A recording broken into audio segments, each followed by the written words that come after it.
नमस्कार साथियों, मैं पवन कुमार ईश्वर एस टीवी हिंदी एकेडमी पर आपका स्वागत करता हूं। अभी कुछ वीडियो हमारे बन चुके हैं और आगे बनने की प्रक्रिया में हैं। धीरे धीरे करके हम इस लॉकडाउन में बना रहे हैं। कई साथियों की मांग आई है कि आप व्याकरण पर मटेरियल बनाइए। इसके अलावा ये भी मांग आई है कि टेंथ पे बनाइए, 12th पे बनाइए, जो बोर्ड क्लास है उस पर विशेष ध्यान दीजिए। और भी कुछ लोग कह रहे हैं कि स्टेट पीसीएस पे बनाइए मटेरियल, कुछ लोग कह रहे हैं नेट जेआरएफ के लिए बनाइए। तो अभी समय की सीमा है, अपनी भी कुछ अपनी व्यस्तताएं हैं, लेकिन धीरे धीरे करके हमारा प्रयास रहेगा कि हिंदी से संबंधित जितने भी विषय हैं उन पे मटेरियल बना कर डालूं। और आज का विषय है दो बैलों की कथा का प्रश्नोत्तरी। तो उसको ज्यादा समय नहीं लेते हुए शुरू करते हैं। आइए, दो बैलों की कथा के प्रश्न अभ्यास के हिस्से में 10 प्रश्न दिए हुए हैं, उनका हम यहां जिक्र करेंगे। और उसके बाद रचना और अभिव्यक्ति वाला जो प्रश्न है उसको जिक्र करेंगे। यानी यहाँ पे हम कुल 12 प्रश्नों का डिस्कशन करने वाले हैं। पहला प्रश्न, काजी हाउस में कैद पशुओं की हाजिरी क्यों ली जाती होगी? काजी हाउस में जो पशु हैं उनकी हाजिरी इसलिए आवश्यक ही है कि इससे पता चल जाए कि कहीं कोई भागा तो नहीं है, कहीं कोई पशु उत्पात तो नहीं मचा रहा है, या कहीं कोई पशु कोई परेशानी तो खड़ा नहीं कर रहा है, या इतने पशु जमा हो गए हैं कि उनकी नीलामी की जा सके। इन सब कारणों से काजी हाउस में जो है पशुओं की हाजिरी ली जाती थी। अब दूसरे प्रश्न पर आते हैं। दूसरा प्रश्न, छोटी बच्ची को बैलों के प्रति प्रेम क्यों उमड़ आया? छोटी बच्ची का बैल के प्रति प्रेम उमड़ने का कारण सबसे बड़ा ये था कि वो खुद सौतेली मां की सताई हुई थी। तो जो भी सताए हुए लोग होते थे उससे उसको एक प्रेम महसूस होता था। और वहां हीरा और मोती भी गया के सताए हुए थे। इसके अलावा चूंकि उस भैरव की लड़की की मां मर चुकी थी, तो उसे इस बात का एहसास था कि अपनों से बिछड़ने का गम क्या होता है। इन्हीं सब बातों को, दूसरी बात, चूंकि बालिका थी, उसके अंदर बहुत सांसारिक अभी गुण अवगुण नहीं आए थे, तो वही निश्चल प्रवृत्ति की थी। इसलिए भी निश्चल प्रवृत्ति के जो लोग होते हैं उनके अंदर स्वाभाविक रूप से ही स्नेह, प्रेम, ममता का भाव होता था। वही स्नेह, प्रेम और ममता जो उस लड़की का था वो हीरा मोती के प्रति उमड़ता था। इसके अलावा फिर अब हम तीसरे प्रश्न पर आते हैं। कहानी में बैलों के माध्यम से कौन कौन से नीति विषयक मूल्य उभरकर सामने आए हैं? कहानी चूंकि प्रेमचंद की है, तो प्रेमचंद मूल्यों की बात करने से नहीं चूकते। इस पूरी कहानी में उन्होंने हीरा के माध्यम से अपने मूल्यों की बात की है, या मोती के माध्यम से, उनके संवाद के माध्यम से। दरअसल सबसे पहले तो उनके बीच सच्ची मित्रता है, यह एक मूल्य है। और कहते हैं, अंग्रेजी में कहावत है, friend in need is a friend in deed. जो जरूरत में काम आए वही सच्चा साथी है। तो इसलिए आप देखेंगे कि जब सांड आता है तो उस मुसीबत की घड़ी में कोई किसी को छोड़कर भागता नहीं है, बल्कि मिलकर डटकर सामना करते हैं। इस कहानी में एक और मूल्य आया है कि नारी जाति का सम्मान। प्रेमचंद जिस जमाने में इस कहानी को लिख रहे हैं उस समय निश्चित रूप से स्त्रियों की स्थिति समाज में उतनी अच्छी नहीं थी, उनको समानता का दर्जा नहीं था। तो इस कहानी के द्वारा भी स्थापित करने का प्रयास किया जाता है कि सामाजिक नियमों के हिसाब से, सामाजिक मूल्यों के हिसाब से स्त्रियों का शोषण जो है वो हितकर नहीं है, जो ठीक नहीं है। इसके अलावा परोपकार की भावना भी है, और वो भी निस्वार्थ परोपकार की भावना। जब काजी हाउस में हीरा और मोती, हीरा दीवार तोड़ करके सारे पशुओं को भगाता है, तो उस समय उसका कोई स्वार्थ नहीं, लेकिन फिर भी बस दुआओं में याद रखे जाने के लिए उनको वो वहां से भगा देता है। वो परोपकार की बात ही करता है। और दूसरी बात है कि धर्मपरायणता की भी बात है। जब हीरा को बहुत बुरी तरह पिटाई करता है गया, तो मोती कहता है कि क्यों न हम इसको भी मार गिराएं। तो हीरा कहता है कि नहीं, यह हमारी जाति का धर्म नहीं है। तो आइए अगले प्रश्न पर आते हैं। प्रस्तुत कहानी में प्रेमचंद गधे की किन स्वभावगत विशेषताओं के आधार पर उसके प्रति रूढ़ अर्थ मूर्ख का प्रयोग न कर किसी नए अर्थ की ओर संकेत करते हैं? सामाजिक अनुभव जब प्रगाढ़ होता है तो वह अंततः रूढ़ भी हो जाता है। पता नहीं क्यों, लेकिन हमारे समाज में गधे का रूढ़ अर्थ मूर्ख है। लेकिन प्रेमचंद लेखक हैं और उनके देखने की दृष्टि अलग है, तो वो अपने अलग नजरिए से देखते हुए पाते हैं कि उसमें सभी ऋषि मुनियों और संतों वाले गुण हैं। वह सुख दुख से ऊपर उठ चुका है, हानि लाभ से ऊपर उठ चुका है, और उसके अंदर सरलता है, सहजता है, सहनशीलता है। यह उसे आप गीता के, श्रीमद् भागवत गीता के हिसाब से आप उसे स्थित प्रज्ञ भी कह सकते हैं, जिस सिचुएशन में वह जीता है। तो ऐसे व्यक्ति को जो संत महात्मा और ऋषि के स्तर पे पहुंच गया है, तो उसे समाज द्वारा मूर्ख कहना यह समाज की हानि को ही दर्शाता है।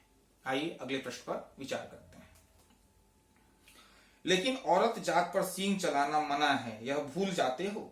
हीरा के इस कथन के माध्यम से स्त्री के प्रति प्रेमचंद के दृष्टिकोण को स्पष्ट कीजिए। कई बार कहानी में पात्र के माध्यम से लेखक स्वयं अपने आप को अभिव्यक्त करता है। प्रस्तुत पंक्ति में भी लेखक प्रेमचंद स्वयं यह बताते हैं कि समाज में स्त्रियों की स्थिति दयनीय है, उनका शोषण है, समाज में वो प्रताड़ित होती हैं, उनके लिए जो समानता का स्पेस होना चाहिए, स्वतंत्रता का वो स्पेस होना चाहिए, वो जगह नहीं है। इसलिए इस कहानी के माध्यम से, हीरा के माध्यम से वो कहलवाते हैं कि स्त्री जाति पर सींग चलाना, उस पर अत्याचार करना, उसका शोषण करना कहीं से भी उचित नहीं है। आइए अगले प्रश्न पर विचार करते हैं। किसान जीवन वाले समाज में पशु और मनुष्य के आपसी संबंधों को कहानी में किस तरह व्यक्त किया गया है? हमारा देश दरअसल कृषक देश है, किसानों का देश है, और किसान और पशुओं के बीच जो अंतरतम संबंध है, जो आत्मीय संबंध है, वह आदिकाल से रहा है, पाषाण काल से रहा है, कृषि काल से रहा है। कभी उन्होंने उसको पशुओं को अपनी रक्षा के लिए रखा है, तो कभी व्यवसायिक कार्यों में उससे लाभ होने के लिए भी रखा है।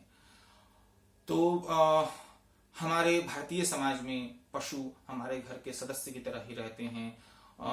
कहीं कहीं तो उनका नाम भी रख दिया जाता है पशुओं का, और जैसे घर में लोगों को खाने के लिए स्वादिष्ट खाना दिया जाता है, उसी तरह पशुओं के भी खान पान का ध्यान रखा जाता है। उनको समय समय पर पानी दिया जाता है, उनको खली, चोकर, भूसी, दाना वगैरह दे करके उन्हें भी खुश रखने का प्रयास किया जाता है। यानी हमारे यहाँ तो कई पशु ऐसे भी हैं भारतीय समाज में जिनकी बहुत ज्यादा इज्जत है, जिसमें गाय का स्थान आता है। इस तरह से आप देखें तो भारतीय समाज में पशु और कृषक किसान का संबंध बड़ा ही आत्मीय, बड़ा ही स्नेहिल संबंध है। आइए अगले प्रश्न पर विचार करते हैं। इतना तो हो ही गया कि 9-10 प्राणियों की जान बच गई, वे शब्द तो आशीर्वाद देंगे। मोती के इस कथन के आलोक में उसकी विशेषताएं बताइए। कहानी का अंश आपको याद होगा, अगर आपने हमारा पुराना वीडियो देखा होगा, कि किस तरीके से काजी हाउस में हीरा की रस्सी नहीं खुल पाती है और हीरा के नहीं जाने के कारण मोती भी नहीं जा पाता। लेकिन इस बात की संतुष्टि है, यह परोपकार की भावना है और निस्वार्थ परोपकार की भावना है कि हमारे प्रयास से भले ही हमारी जान न बची हो, लेकिन भेड़, बकरियां, भैंस, घोड़े, गधे, इन सब के तो जान बच गए। तो ये सब चीजें इस पंक्तियों के माध्यम से इन सब विशेषताओं की ओर ध्यान आकृष्ट होता है। अगला प्रश्न है, आशय स्पष्ट कीजिए। अवश्य ही उनमें कोई ऐसी गुप्त शक्ति थी जिससे जीवों में श्रेष्ठता का दावा करने वाला मनुष्य वंचित है। पूरी कहानी में आप देखेंगे कि हीरा और मोती एक दूसरे के इशारे को समझते हैं, मूक भाषा में एक दूसरे से बात करते हैं। लेकिन वो गुप्त शक्ति इंसानों के अंदर नहीं है। इंसान ने भाषा का आविष्कार किया, उसकी खोज की और एक एक ध्वनियों को मिलाकर के उसने भाषा बनाया, उसने अपने अंदर अभिव्यक्ति की शक्ति का विकास किया। लेकिन इंसान अभिव्यक्ति के माध्यम से, भाषा के माध्यम से अपने दुखों को तो व्यक्त कर पा रहा है, लेकिन इंसान के अंदर दूसरे के दुख के समझने की जो शक्ति थी वो क्षीण पड़ गई है, जो आज भी पशुओं के अंदर जीवित है। अगला, उस एक रोटी से उनकी भूख तो क्या शांत होगी, पर दोनों के हृदय को मानो भोजन मिल गया। भूख सिर्फ पेट की नहीं होती, आत्मा की भी होती है, हृदय की भी भूख होती है। जहां हीरा मोती का मालिक झूरी काछी उसे स्नेहिल थपथपी देता था, धौल धप्पा करता था, उसे सहलाता था, वही स्नेहिल स्पर्श उसको जब भैरव की लड़की करती है, उसी स्पर्श से उसकी आत्मा को तृप्ति मिल जाती है। और आप सब जानते हैं कि दो बैल हैं और 2 रोटियों से उनका क्या होने वाला है। लेकिन आत्मा की तृप्ति भी एक, हृदय की तृप्ति भी एक बड़ी चीज है। आइए अगले प्रश्न पे चलते हैं। गया ने हीरा मोती को दोनों बार सूखा भूसा खाने के लिए दिया, क्योंकि इसका उत्तर है ग। वह हीरा मोती के व्यवहार से बहुत दुखी था। इस तरह से 10 प्रश्न हो गए और आपका प्रश्न अभ्यास वाला सेक्शन जो है वो खत्म होता है। और अगला सेक्शन आपका है रचना और अभिव्यक्ति का। इसमें हम 2 प्रश्नों को लेंगे। पहला प्रश्न है इसमें, जो कि आपका 11वां प्रश्न है।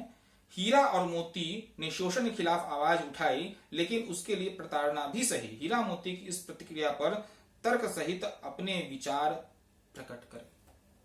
पूरी कहानी में देखेंगे तो और हीरा और मोती ने पूरी कहानी में लगातार संघर्ष किया है। वह गया के यहाँ हो तब भी मेहनतकश इंसान है, मेहनत करता है, लेकिन सूखा भूसा मिलने से उसकी आत्मा जो है वह दुखी हो जाती है। वह जब वहां से सांड से लड़ता है, वहां भी वो दोनों मिलकर लड़ाई करते हैं और संघर्ष करते हुए प्रताड़ना के खिलाफ वहां भी आवाज उठाते हैं। वो वहां भी सांड के सामने वो अपने घुटने नहीं टेकते।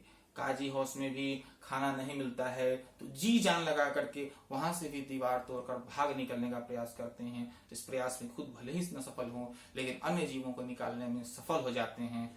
और फिर वहां से बधिक के हाथ में पड़ना और बधिक के हाथ से अपने घर तक के पहुंचने की यात्रा में उसने पता नहीं कितने संघर्षों को सहा है, कितनी प्रताड़ना सही है। आप समझ लीजिए कि 7 दिन से भूखा है हीरा और मोती। कसाई उसको खाना नहीं देता और बल्कि लाठी चला करके उसको बधिक खाने में बध करने के लिए ले जा रहा है। तो वो शोषण की चरम सीमा है। लेकिन जो सतत संघर्ष करेगा, बार बार संघर्ष करेगा, हर बार गिरने के बाद उठकर खड़ा हो जाएगा, वो अंततः जीतेगा ही। और अंततः आप इस कहानी में देखते हैं हीरा और मोती की जीत होती है। आइए अगले प्रश्न पर विचार करते हैं। क्या आपको लगता है कि यह कहानी आजादी की लड़ाई की ओर भी संकेत करती है? निसंदेह यह कहानी आजादी की लड़ाई की ओर संकेत करती है। कहानी में आप बार बार देखेंगे कि हीरा और मोती मूक भाषा में बात कर रहे हैं। दरअसल हीरा और मोती नहीं, लेखक स्वयं मूक भाषा में किसी और दिशा की ओर ध्यान इंगित करने का, इशारा करने का प्रयास कर रहा है। हीरा और मोती की आजादी की जो कहानी है वह दरअसल स्वदेश से दूर जाने और विदेशियों की चुंगल में फंसने की कहानी है। और जैसे हमारे भारतीय आंदोलन में 2 दल थे, नरम दल और गरम दल, उसी तरह आप देखेंगे मोती का स्वभाव गरम दल वाला है और नरम दल वाला स्वभाव जो है, जो गांधीवादी स्वभाव का व्यक्ति कह लीजिए या जो है बैल है, वो हीरा है। तो नरम दल और गरम दल वाले जब मिलकर लड़ते हैं, जब मिलकर संघर्ष करते हैं, तभी आजादी मिलती है।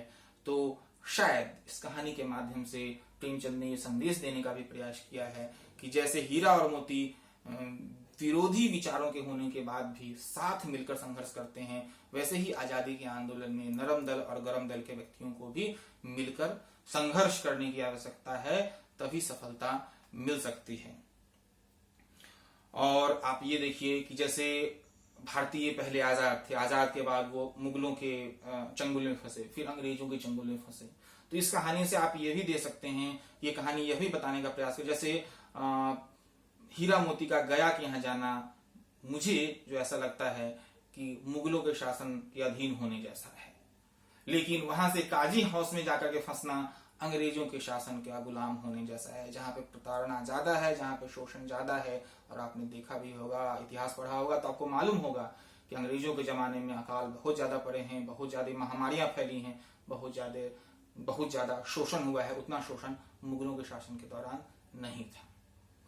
तो पूरी इसके और भी कई तरीके से इस कहानी की व्याख्या अलग अलग तरीके से की जाती है। चूंकि यह अभिव्यक्ति का खंड है तो यह मेरी अभिव्यक्ति है, आपकी अभिव्यक्ति मुझसे अलग हो सकती है। तो यहाँ आप पर आकर के यह अध्याय का हमारी तरफ से खत्म हुआ। इसमें भाषा और अध्ययन वाला खंड है, उसका हम जिक्र नहीं कर रहे हैं क्योंकि यह व्याकरण का हिस्सा है और व्याकरण के लिए हम अलग से वीडियो लेकर के आएंगे। इसमें जो शब्दार्थ वाला हिस्सा है उसके लिए हमने निश्चय किया है कि उसको डिस्क्रिप्शन में दे देंगे, और भाषा अध्ययन को भी तत्कालिक समाधान के लिए उसके भी प्रश्नों का जवाब, उसका उत्तर हम दे देंगे, लेकिन उसकी व्याख्या हम आने वाले वीडियो में करेंगे। धन्यवाद। यहाँ पे हमारा वीडियो समाप्त होता है और आपसे अनुरोध है कि जो भी आपके आसपास 9th क्लास के बच्चे हैं या जो भी हैं जो पढ़ना चाहते हैं, जो साहित्य के जागरूक हैं, उन तक हमारा वीडियो पहुंचाइए। आप सभी का धन्यवाद, शुक्रिया, नमस्कार।